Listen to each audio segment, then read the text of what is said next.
لیکن دو ہی فیصلے آ سکتے ہیں، ایک یہ کہ اگر انتخابات نہیں ہوتے، اور دوسرا اگر انتخابات کا اعلان ہوتا ہے۔ اب اگر انتخابات کا آج اعلان ہوتا ہے تو بڑے اہم اور مین جو لیڈرز ہیں وہ اس وقت جو ہے وہ بند کر دیے گئے ہیں، 1 مہینے کے لیے انہیں نظر بند کر دیا گیا ہے۔ اگر آج الیکشن کی تاریخ کا اعلان ہو جاتا ہے تو کمپین کرنے میں پی ٹی آئی کو کافی مشکلات کا سامنا کرنا پڑ سکتا ہے۔ اسی لیے قانون کو فالو کرتے ہوئے ان کی رہائی کے حوالے سے، کیونکہ جیسے شاہ محمود قریشی ہیں ان کی 1 ماہ کے لیے نظر بندی کا اعلان کیا گیا ہے، تو اس حوالے سے پی ٹی آئی نے درخواستیں جو ہیں وہ دائر کر دی ہیں ان کی رہائی کے حوالے سے۔ دوسرا یہ کہ جو دشمن ہے یہ بڑا کم ظرف ہے اور جمہوری روایات تو ان کے لیے کچھ نہیں ہے۔ یہ کامیاب جیل بھرو تحریک ہے، اس پر میں بات نہیں کر رہا۔ پولیس اس سے بھاگنے کی کوشش کر رہی ہے، جو چوہان صاحب کے ساتھ ہوا وہی پولیس باقیوں کے ساتھ بھی کر رہی ہے۔ اب کم ظرف دشمن سے پالا کیسے پڑا ہے؟ دیکھیں، یہ جمہوری روایات کو جانتے ہی نہیں ہیں۔ آئین کی دھجیاں اڑانا، پولیٹیکل وکٹمائزیشن کرنا، یہ تو ان کا وتیرہ ہے۔ اور نون لیگ ایک فاشسٹ جماعت ہے، یہ اب یہ کہہ رہے ہیں کہ یہ تو ہمارے پاس چل کر آئے ہیں، اب ہمیں تو ان کے اوپر مظالم کی انتہا کرنی چاہیے۔ یہی وجہ ہے کہ کھانا نہیں دیا جا رہا، ادویات نہیں پہنچنے دی جا رہی، گھر کے جو رشتہ دار ہیں یا بچہ بچی یا بیٹے بیٹی ہیں ان کو ملنے نہیں دیا جا رہا۔ صاف ظاہر ہے کہ ایک ظلم کا جو رستہ ہے وہ اپنایا گیا ہے۔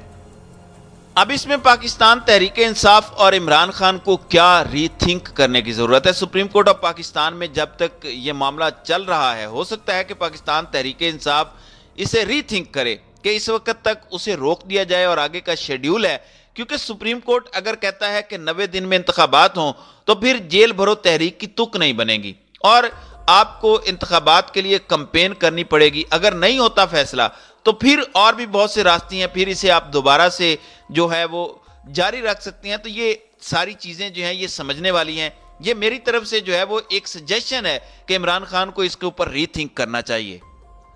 اچھا، اب دوسری جانب عدلیہ پر کھل کر حملے کیے جا رہے ہیں، اکنامک سٹیبلٹی آ نہیں رہی ہمارے ملک میں، جمہوریت اب کس طرح سے خطرے میں ہے، سیاسی انتشار اور تصادم ملک کے اندر بڑھتا جا رہا ہے۔ عمران خان نے جیسا کہ کہا کہ معاملات سری لنکا حالات پر جا کر رکیں گے، یہ بھی ہو سکتا ہے۔ اب یہاں پر مارشل لا کے سائرن کس طرح سے بج گئے ہیں، اسے آپ انڈرسٹینڈنگ یا تجزیہ کہہ لیں، کیونکہ آپ دیکھ لیں کہ سہیل وڑیچ نے کچھ دن قبل حافظ ڈاکٹرائن کی ٹرم متعارف کروا دی ہے، اس حوالے سے بھی چیزیں سامنے آ رہی ہیں۔ سہیل وڑیچ نے تو یہاں تک دعویٰ کیا کہ یہ زیادہ خطرناک ہوگا پی ٹی آئی کے لیے، لیکن جو ان کے اپنے ذرائع ہیں وہ یہ بتاتے ہیں کہ جنرل عاصم منیر کا کہنا ہے کہ ہم نے سیاست میں مداخلت نہیں کرنی اور ہم نے اپنی پالیسی کے اوپر چلنا ہے۔ اگر تو ایسے ہی ہوتا ہے تو بڑی اچھی چیز ہے، چیزیں بڑی بہتر ہو جائیں گی اور لوگوں کا اعتماد بڑھے گا۔ لیکن جو حکومت ہے وہ لڑائی ختم نہیں کرنا چاہتی، وہ یہ چاہتی ہے کہ کسی بھی طریقے سے جو ہے وہ عمران خان کو ختم کیا جائے۔ ناظرین کرام، اگر آپ غور کریں تو اب اس ساری سچویشن کے اندر جو حکومت ہے اس کے پاس دو ہی آپشن ہے، ایک طرف عمران خان ہے، دوسری جانب جو ہے وہ جو ہے فوج کا ڈنڈا ہے۔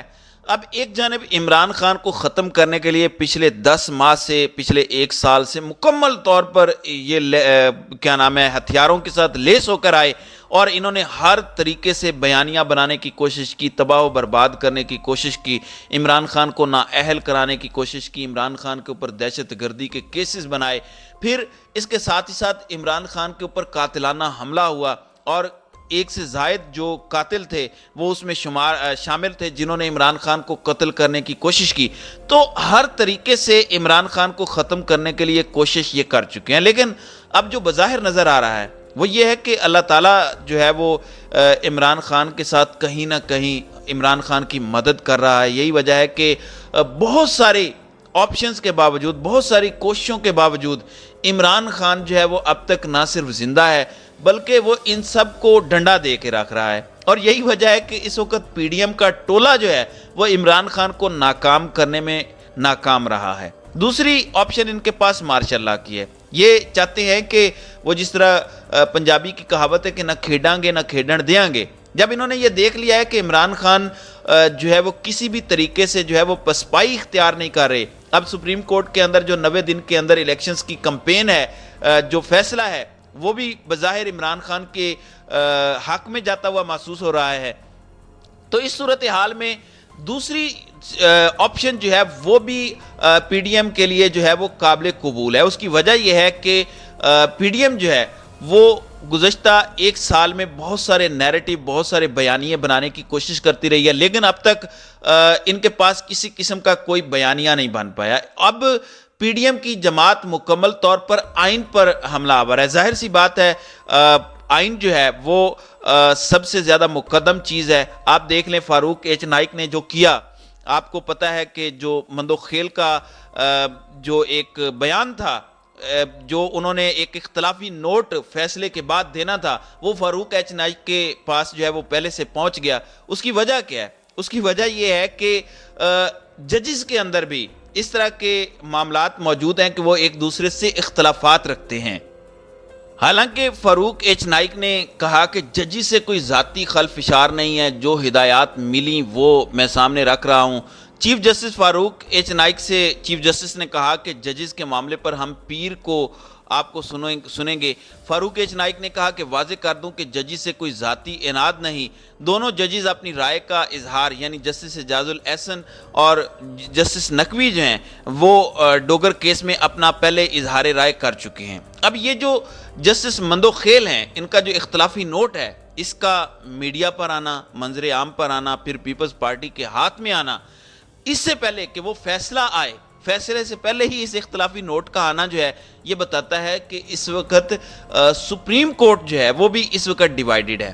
تو یہ مکمل طور پر آئین کی وائلیشن، آئین کے اوپر حملہ ہونا، اعلیٰ عدلیہ کے حوالے سے اس طرح کی باتیں، پھر عمران خان کے حوالے سے جو معاملات ہیں، تو اس صورتحال میں پی ڈی ایم جماعتوں کو یہ بہتر لگ رہا ہے کہ وہ کسی بھی طریقے سے جو ہے وہ فوج کو اوپر آنے دیں، کیونکہ فوج اگر اوپر آتی ہے تو ان کو بھی ایک طرح سے بیانیہ مل جاتا ہے، ان کو بھی ایک وقت مل جاتا ہے، اور یہ بھی معصوم بن کر کہیں گے کہ جی ہمارے ساتھ ظلم ہوا ہے. تو یہی وجہ ہے کہ اب ان تمام آپشنز کو اگر دیکھا جائے تو تمام رستے بند نظر آتے ہیں، سوائے جو ہے وہ فوج کے آنے کے اور مارشل لاء کے آنے کے. تو دیکھتے ہیں کہ مجھے امید نہیں ہے کہ اس طرح ہوگا، لیکن یہ اس طرح ہو بھی سکتا ہے اگر پی ڈی ایم اور دیگر جماعتوں نے لچک نہ دکھائی. تو دیکھتے ہیں کہ آئندہ آنے والے دنوں میں کیا ہوتا ہے. تو ناظرین کرام، آپ کی اس ویڈیو کے حوالے سے کیا رائے ہے؟ آپ اپنی رائے کا اظہار کامنٹ سیکشن میں ضرور کیجیے گا.